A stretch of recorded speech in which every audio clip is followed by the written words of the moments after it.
So whatever it is that you desire, underneath that desire, and all of your desires really, is often a very simple core desire that you can actually give to yourself immediately in a very tangible way. And so to give you an example, one of my desires was to be successful. And so once I kind of got underneath it, I was like, well, why do I want this so badly? And why do I continue to feel so negatively and so much sadness and frustration around having not achieved this desire?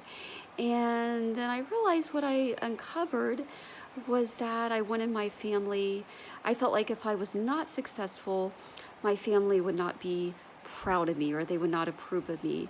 And to be more specific, I would have like these conversations with my family where through my perception, they would express judgment and disapproval towards me, and then I would feel like crap afterwards. And so I got to thinking, well, I want to be successful so that I no longer have these unpleasant conversations. So as you can see, this is a very convoluted way to go about giving yourself a desire, because for one, as I've talked about in other videos, this definition of success is very arbitrary anyway.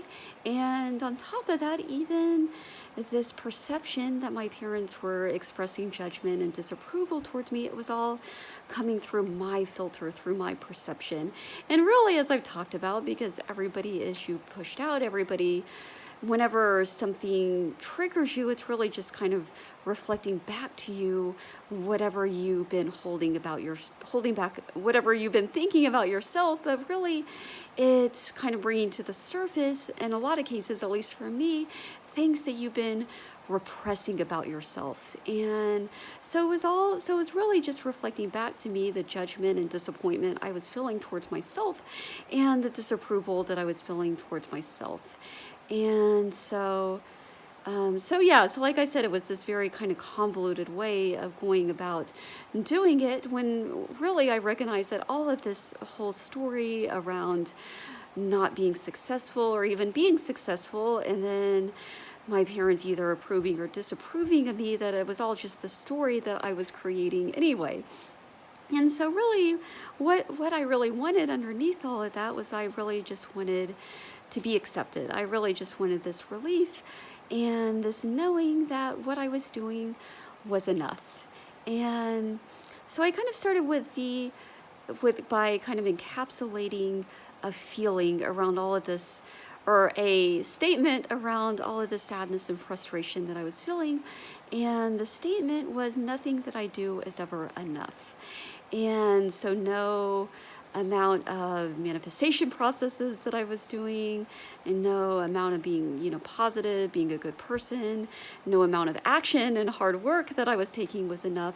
And on top of that, and according to my perception up until now, whatever I was doing according to my parents was never enough. So it's kind of like that cliche of, you get an A and, oh, well, why wasn't it an A plus?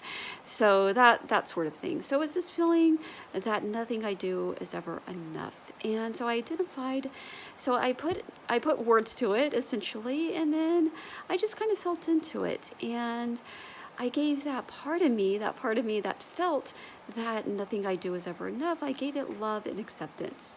And literally just said, I love you, I accept you exactly as you are.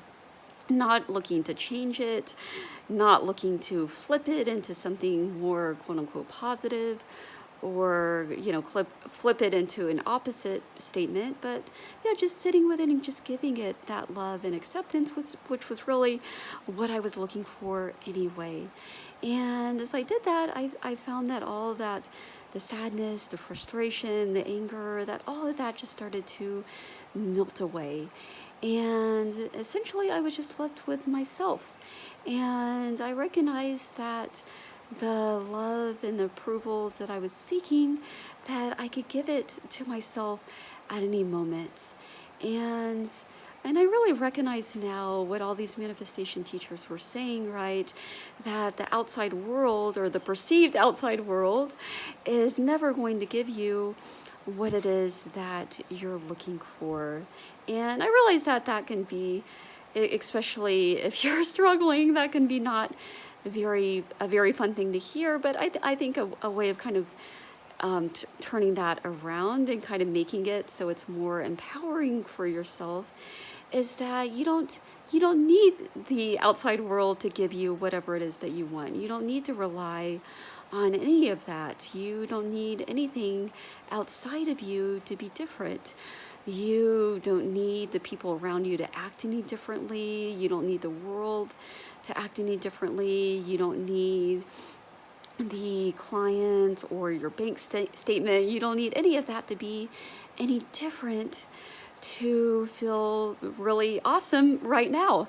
And so that's how I was really kind of able to turn it around for myself, and just kind of tapping into this innate knowing and this innate feeling that just being as I am and being in this avatar, not the avatar of what they call the future self or the ideal self or any of that, just being as I am, exactly as I am right now, having this experience, seeing the world exactly as it is through my senses, and that is exactly enough. And there's something very beautiful and very empowering about that.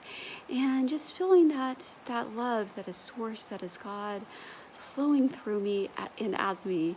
And as it did so, it was like it illuminated it was like the whole world, as I was seeing it again through my avatar, it was like it was lighting up the whole world, and colors looked bolder and more vivid, and sounds, the music that I listened to, the sounds were like more vivid, and it was just like everything was lit up.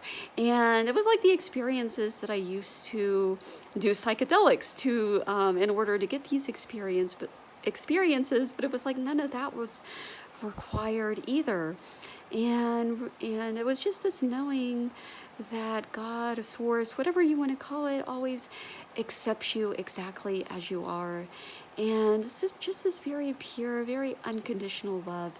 And it's a love that you can tap into at any moment, and that you can give yourself in any moment. And so I want to share again an affirmation that I've shared with you before. I am an extension of God's love.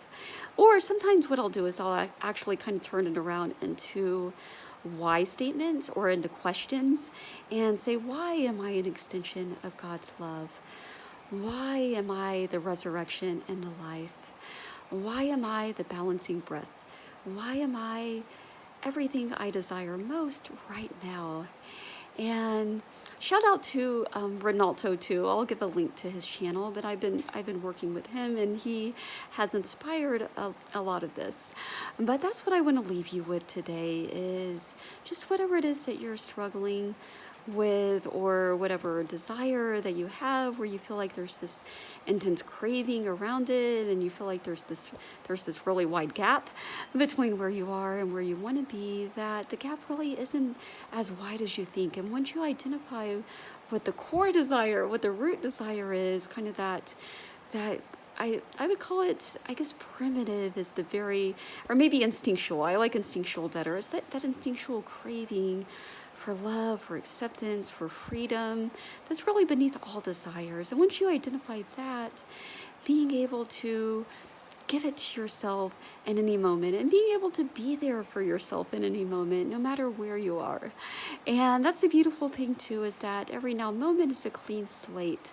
And so no matter how much you've spiraled, no matter how much you've engaged in these seemingly destructive patterns, right, you can always come back to the now moment and just take a breath and connect back to your I am presence, and to the unconditional love that is at the core of this universe, and that is at the core of your very being, because I and the Father are one. You and the Father are one. And so with that, thank you so much for watching, and have a wonderful day.